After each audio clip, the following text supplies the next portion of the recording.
กราบสบายดีสวัสดีครั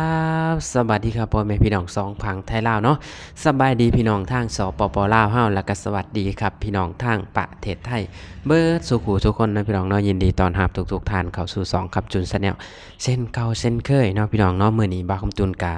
มีคลิปที่แบบหดหู่ใจมากนะพี่น้องและก็น่าสงสารพี่น้องชาวลาวเฮาเนาะพี่น้องก็คือตอนนี้ก็คือประสบกับภัยน้ำท่วมหนักมากพี่น้องเนาะ ก็คือบ่าวคำจุนก็เห็นข่าวล่าสุดเนาะพี่น้องเพิ่นก็ได้ลงกันสนั่นหวั่นไหวเนาะตามโลกโซเชียลต่างๆก็คืออยู่ทางภาคเหนือ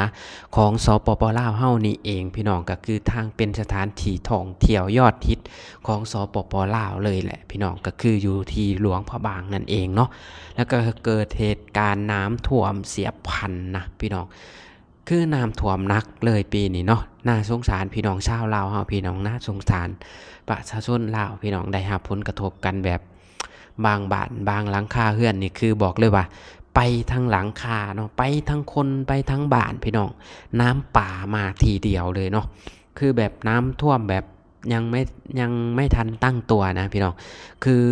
รู้รู้ตัวอีกทีนี้โดนกระแสน้ำพัดไปแล้วนะ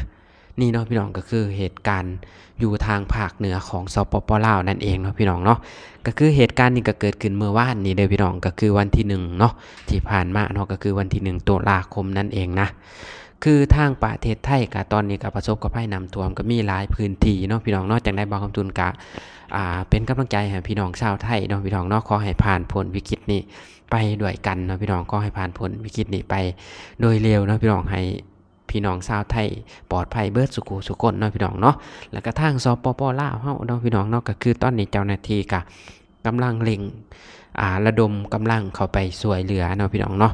ผู้ที่ได้รับผลกระทบอย่างหนักนะพี่น้องคือต้องแบบ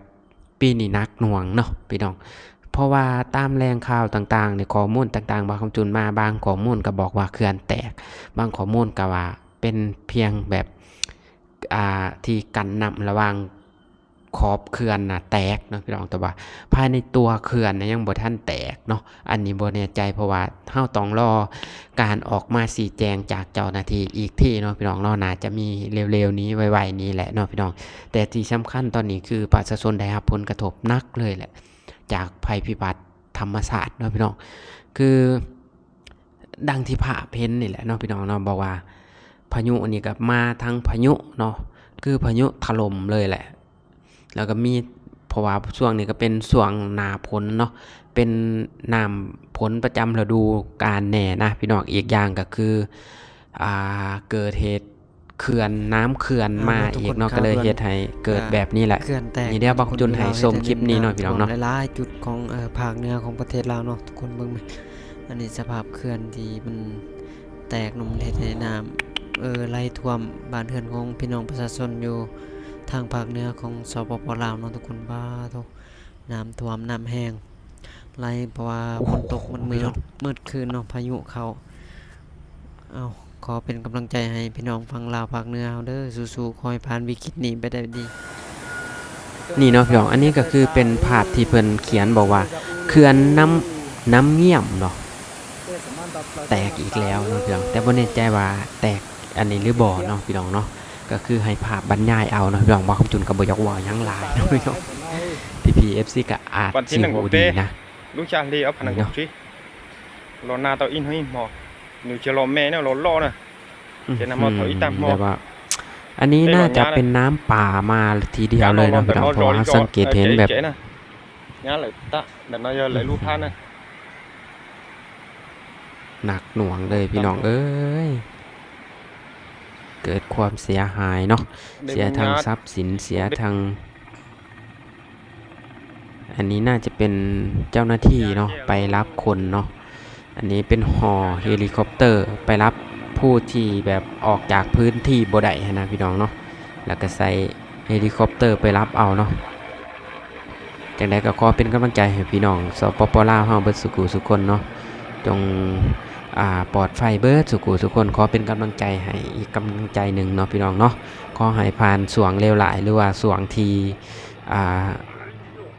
ช่วงที่เลวร้ายช่วงที่บ่คิดไผก็บ่อยากให้เกิดเนาะ เหตุการณ์แบบนี้ภัยพิบัติธรรมชาตินี่มันคือเป็นสิ่งที่เฮาหลีกเลี่ยงบ่ได้เนาะพี่น้องเนาะอันนี้ก็เป็นภาพชาวบ้านเนาะพี่น้องชาวบ้านแบบเพิ่นเอางัวควายหนีน้ำท่วมเนาะนี่โอ้โหอันนี้แบบสงสารเจ้าของงัวเจ้าของควายนะพี่น้องสงสารทั้งงัวทั้งคนเลยต้องสูญเสียไปอีกเท่าไหร่พี่น้องนี่คือแบบ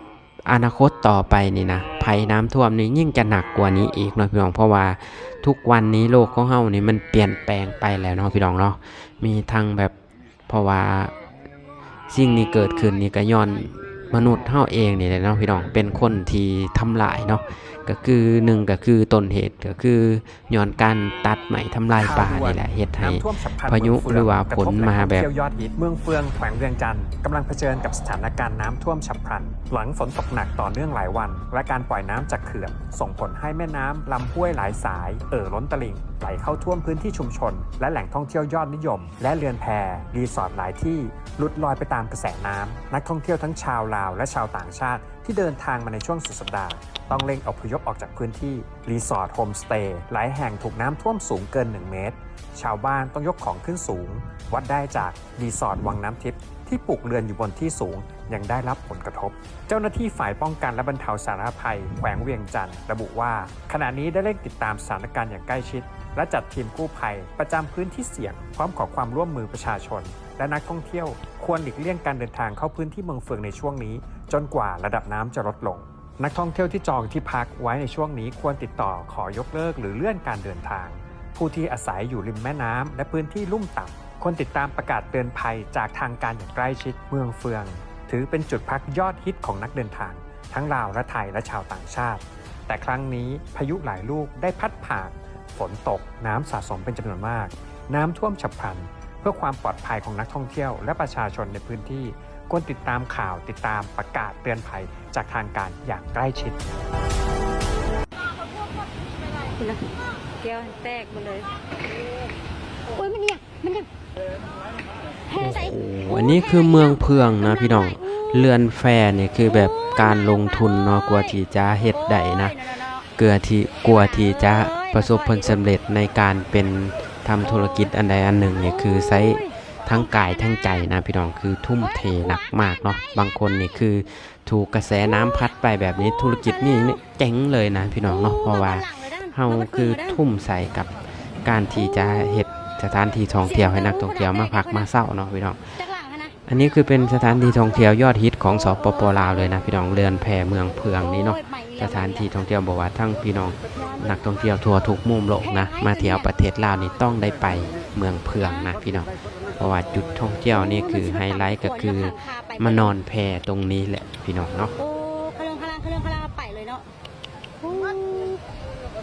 โอ้ยไปแล้วเจ้าของอันนี้จะได้ก็ขอบคุณคลิปเพิ่นหลายๆเนาะว่าคำจุนขออนุญาตเอามาเผยแพร่ต่อเนาะเพื่อที่จะเป็นสิ่งกติเตือนใจให้กับพี่น้องชาวลาวเฮามีความเตรียมพร้อมเนาะมีความเตรียมพร้อมในการที่จะรับมือกับภัยน้ำท่วมเนาะในอีกคือมันยังจะมาอีกนะพี่น้องพายุนี้วันที่6ที่7นี่ยังจะมีอีกเนาะมาถล่มลาวอีกเนาะเพราะว่าพายุมาทางเวียดนามเนี่ยมาเวียดนามนี้มาถึงลาวแน่นอน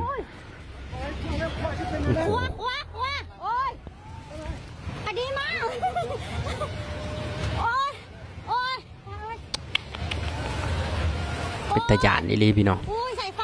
หัวโอ้ยอุ้ยตายแล้วเสียวได้ยังเนี่ยเทวดาเลยอุ้ยหัวเสียหายหลายเกินนะ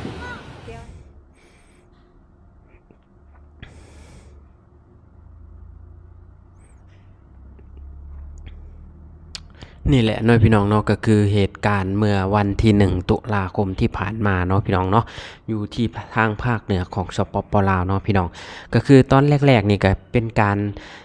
ปล่อยน้ำเขื่อนเนาะพี่น้องแล้วก็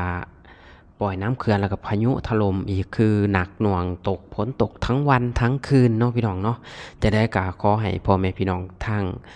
ภาคเหนือของลาวเฮาเนาะจงระมัดระวังตัวเด้อพี่น้องเด้อเตรียมพร้อมเนาะคือยังจะมีพายุมาอีกเนาะพี่น้องเท่าที่บ่าวคำจุนเบิ่งข่าวนะพี่น้องเห็นในข่าวทางประเทศไทยเพิ่นออกเนาะก็คือวันที่6กับวันที่7นี่จะมาถึงนี่ในเดือนตุลาคมนี่เนาะพี่น้องพายุจะมาอีกนะลูกหนึ่งลูกเก่าผ่านไปแล้วลูกใหม่จะผ่านมาอีกกันได้ก็ขอให้พี่น้องสปปลาวเฮาเตรียมมือรับมือเนาะพี่น้องบ่แม่นเตรียมมือรับเนาะพี่น้องแล้วก็พายุลูกนี่ก็น่าจะกระทบทางไทยนํพี่น้องจะได้บ่ครับจุนกะก็ให้พี่น้องชาวไทยระมัดระวังตัวเนาะพี่น้องเนาะอาจจะมีผลกระทบจากพายุลูกใหม่ที่จะมานี่แหละเนาะพี่น้องก็คือจังได๋ก็ก่อนอื่นค่ะขอแสดงความเสียใจกับผู้ที่สูญเสียกับภัยวิบัติธรรมศาสตร์ครั้งนี้เนาะพี่น้องก็คือนี่แหละเป็นสิ่งที่ภัยก็บ่อยากให้เกิดเนาะพี่น้องและก็สิ่งที่เกิดขึ้นนี่ก็คือบ่มีภัยหลีกเลี่ยงได้เนาะพี่น้องคือภัยธรรมชาตินี่น่ากลัวที่สุดพี่น้องเกิดบนโลกนี้ก็คือภัยธรรมชาตินี่แหละทำลายมนุษย์เฮาอย่างหนักเนาะพี่น้องครับต้นปลายสาเหตุก็คือเกิดจากมนุษย์เฮานี่แหละทำลายโลกเนาะพี่น้องก็คือตัดไม้ทำลายป่าสร้างหยังขึ้นมาหลายๆอย่างบนโลกเนาะแล้วก็เฮ็ดให้สภาพแวดล้อมหรือว่าเฮ็ดให้สิ่งต่างๆอยู่บนโลกนี้เปลี่ยนแปลงไปเนาะพี่น้องจากฝนบ่เคยตกเดือนนี้ก็มาตกจากฝนเคยตกประจำฤดูก็เลื่อนไปตกในเดือนใหม่อีกนี่แหละคือสาเหตุของธรรมศาสตร์ที่คนเฮาตัดไม้ทำลายป่าเนาะพี่น้องเนาะจังได๋ก็ขอเอาใจช่วยทั้งพี่น้องชาวไทยและพี่น้องชาวลาวเนาะก็ให้ผ่านพ้นวิกฤตนี้ไปให้ได้เนาะพี่น้องก็คลิปนี้บ่าวคำจุนก็สิได้จบไว้เพียงเท่านี้เนาะพี่น้องก็ขอส่งกำลังใจให้พี่น้องชาวลาวเฮาทางภาคเหนือเนาะ